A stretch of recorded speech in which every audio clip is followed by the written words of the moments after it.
This course, however, is about leadership, and I'd like to talk just for a minute about that, and then I'd like to really talk about whatever's on your mind, and we'll get questions. But leadership obviously it's a very simple thing in concept. My job as the leader of Berkshire Hathaway is to have visions and goals for the company overall with a long time horizon attached to them, and then to get those goals accomplished through other people. That's what it's all about. I can't do it myself, so I have to know where I want us to get to. I have to see over the next mountain if possible, but then I have to get a lot of other people to look over that mountain with me and really do the job. I mean, they are the ones that get it accomplished. So it's getting things done through other people. Now, Berkshire is like many large corporations in certain ways, but it's really quite different in many ways. We have over 150,000 people now working for Berkshire Hathaway in dozens of companies throughout this country primarily, and even abroad a little bit. We have exactly 15.8 people in headquarters, and Deb Ray came down with me today, so we've only got 13.8 there today, and we're probably working just as well with those 13.8 as we would if Deb and I were in the office. But that's an unusual organization.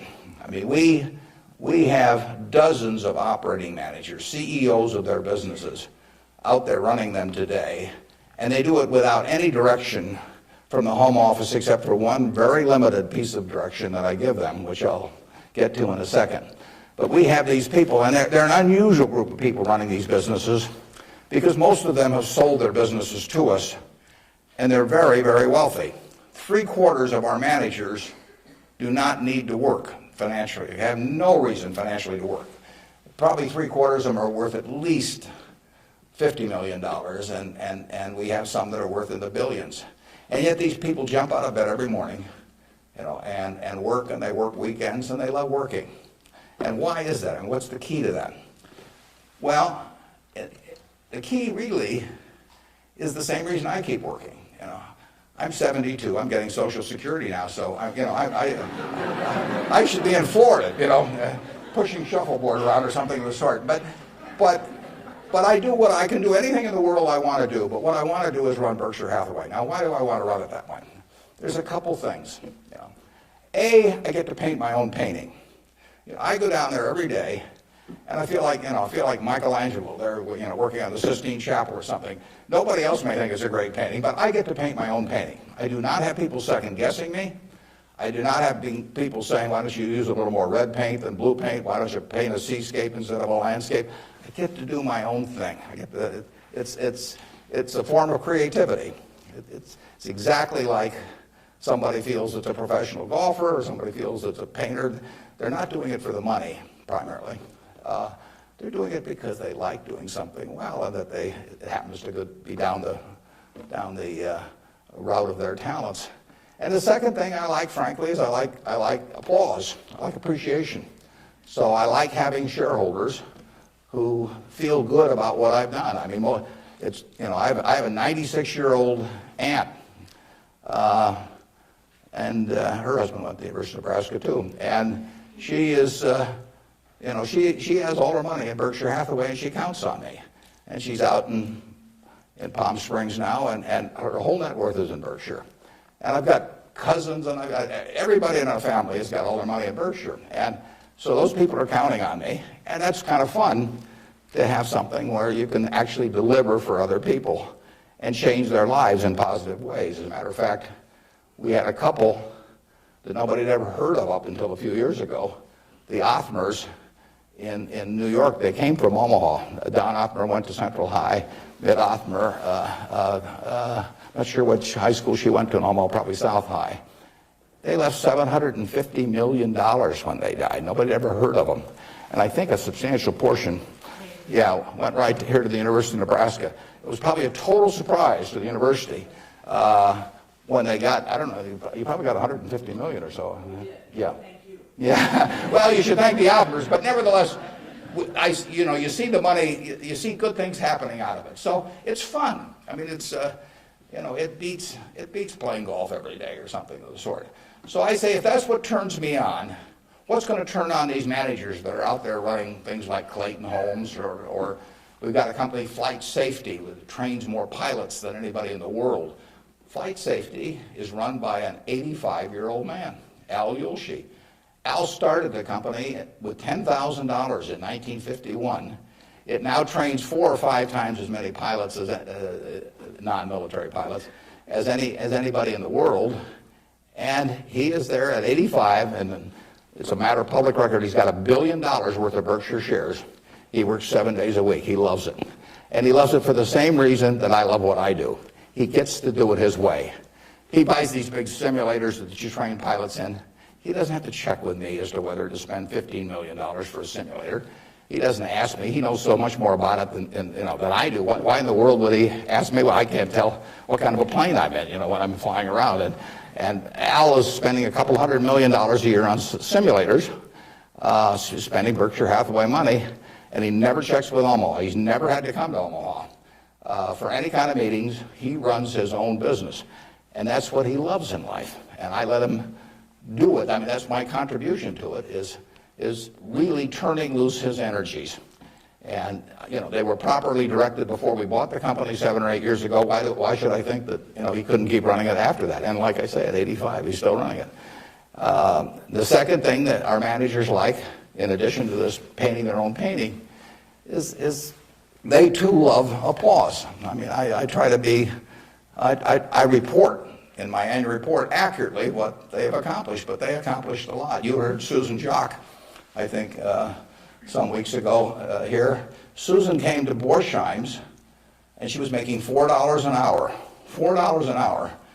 And at age, before she was 40, she became CEO of the second largest independent jewelry operation in the United States, from $4 an hour. But it's talent, and Susan knows more about, I don't know anything about jewelry, you could hand me a phony diamond or a real diamond, I couldn't tell the difference. But if I started telling Susan what to order in the way of jewelry, or if I started telling her what kind of terms to extend to customers, or who to hire, or anything like that, she doesn't need that in life. She really owns Borsheim's. We have the stock certificate, we get the profits. We get accustomed to. But it's her baby. It's her baby. She decides, everything about that place. And so it's her creation. And that feeling of ownership is really extraordinary, and it's so much better. I mean, it's the way I like to work, and it's the way, Susan Jock likes to work. It's the way Al Yulshi likes to work. And Susan, like anybody else in this world, loves being appreciated. I mean, there'd be something wrong with her if she didn't. And the truth is, nobody appreciates her more than I do. I mean, she is a talent. And we are lucky to have her, and we're lucky to have all of these other managers. So leadership at Berkshire really consists of taking a bunch of people who, in a baseball analogy, would be 400 hitters, and just handing them the bat and just telling them to get up the plate and take a big swing. There's very little to it beyond that. One thing I do is I send them a letter. We don't have meetings in Omaha. Some of our managers, there aren't any meetings, and there's no catechism or anything else. Once every 2 years, I send them a letter. This is it. Roughly one and a half pages or so. The only instruction they get from us. They don't send budgets to us. We don't care about those. Some of the companies use budgets, some don't use budgets. We adjust to them. Some of the managers I talk to a couple times a week because they like to talk frequently. Some of them I talk to literally once a year because they don't like to talk to me. And whatever, it's up to them. I adapt to them. The only thing I tell them, and this letter, which went out January 20th, 2003, it says it's been 2.5 years since my last memo.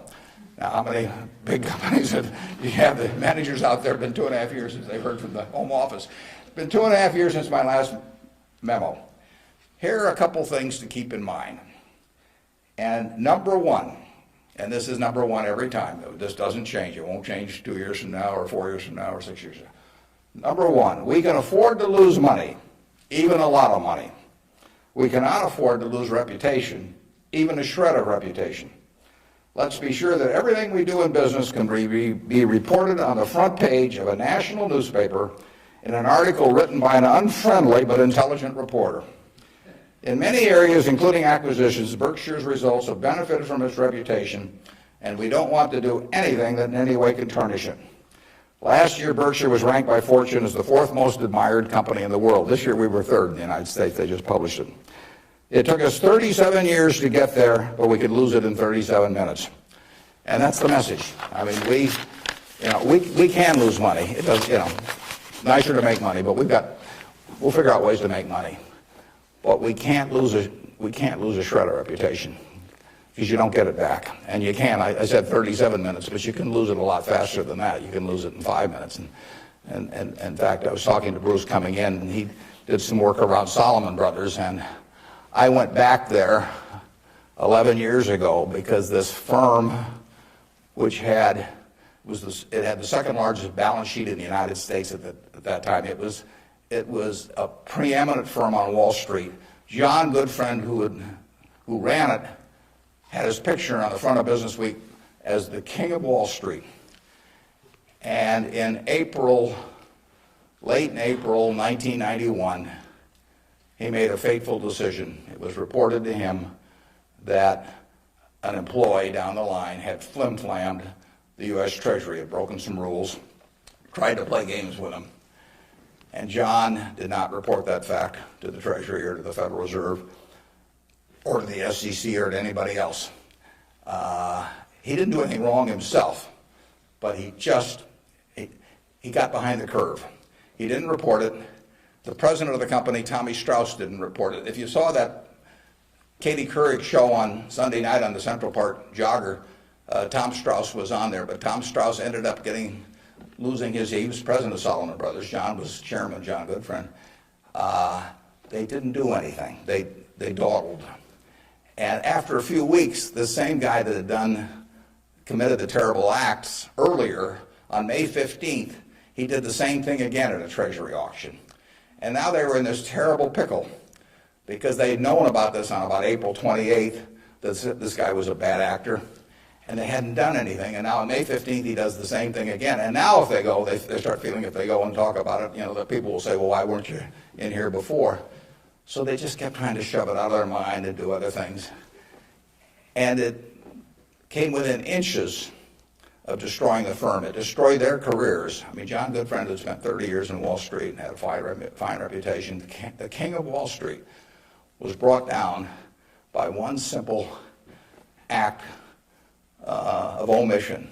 All he had to do was pick up the phone. Jerry Corrigan was head of the New York Fed. He had to pick up the phone and say, Jerry, you won't believe this, but this crazy guy in our Treasury Department, a fellow named Mosier, has just done this thing, and I'm terribly embarrassed, and what can we do to make it right? I mean, and Jerry Corrigan, being Jerry Corrigan, would have turned red in the face and gotten very mad and issued a lot of language I couldn't repeat here, but in the end he would have said, thanks for calling and telling us about it immediately, and we'll slap a fine on you or do whatever is appropriate.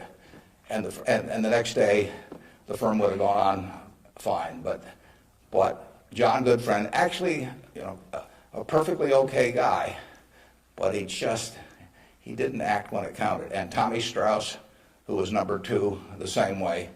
And later on, they were fined and in a certain way kicked out of the securities industry. And Salomon barely survived. 8,000 employees around the world had their future in real jeopardy because of that single act. So just apply the newspaper test. That's what I tell our managers. I could have a 1,000-page book of ethics. I could have all kinds of rules and hundreds of, but in the end, just all you got to do is think about, do you really want what you're doing put on the front page of the paper tomorrow to be read by your parents, by your spouse, by your kids, by your neighbors, by your coworkers? And if you're embarrassed about it, just forget about it. You're all going to do well financially. The nice thing about it is, you live in America in the year 2003. You don't live in Bangladesh. You don't live in America, of 1790 when it would. You live in a society which has a GDP of over 10 trillion, and you can just pick up the crumbs and you're going to do great. You've all got the qualities. It takes 3 qualities essentially to do well, and extremely well, actually, in this country. It takes intelligence, it takes energy, and it takes integrity. Now, everybody in this room has the requisite intelligence. You wouldn't be here if you didn't. I mean, it doesn't take 180 IQs, although I'm sure you all have those, but it takes reasonable intelligence. You're getting a great education. You've got the energy. That's why you've shown up in school. And it takes integrity. And I say, if you don't have integrity, we don't want to hire somebody that's got intelligence and energy if they don't have integrity. We'd rather hire somebody that's dumb and lazy if they don't have integrity, because they probably will never get around to cheating us or doing something. Last thing in the world I want is somebody that's lax. Mosher had intelligence and energy at Solomon. He was head of the government bond trading thing, and he had lots of intelligence and he had lots of energy, and he went to jail, and he almost brought down the firm. And integrity is absolutely an option. You may not be able to throw a football 60 yards, and you may not be able to run the 100 in 9.8. You may not be able to sink three-pointers but you can choose where you stand on the integrity scale. You weren't born wired one way or the other. That is an absolute choice you make. And the heroes I've had in life have been the people that I felt stood out in that respect. My number one hero was my dad, but I've had other heroes, Tom Murphy, Ben Graham, people like that. And the reason I admired them was not because they were the smartest people in the world, although they were plenty smart. And it wasn't because they made the most money. That meant nothing. It's really because I felt they were the classiest people that I ever met in my life. I mean, I saw them behave over year after year after year in a way that I could write their story on the front page of any newspaper, and even in an unfriendly tone, and I could not do anything that would embarrass them in the least. They behaved extraordinarily well. And having the right heroes, is terribly important. You tell me who a 10-year-old's heroes are, and I can give you a pretty good prediction about how they're going to turn out. You want to choose your heroes very carefully, because you're going to look like them at some point, and you're lucky if you've got the right ones. I'll give you an aside, and then we'll get on to your questions. But it's something, you're not parents yet, most of you. But when you're a parent, you are the natural hero of your child. You're this great big thing, or there's two of you great big things, and there's a little tiny child dependent on you. Everything. You are the natural hero, and anything they get in school, subsequently, or anything else, they're going to be shaped more by what they see in this behavior of yours toward them than anything that will impact them later in their lives. And if they want you to be the hero, you can destroy that, of course, and you've seen it done many, many times. But actually, if the parents are proper heroes, the child is about 90% of the way home, and you're lucky if you've had parents like that. And you can be that to your children, or you can be something else, and you're shaping that person. It's nice to learn accounting when you get to Nebraska, but the behavior model that you take on is incredibly important.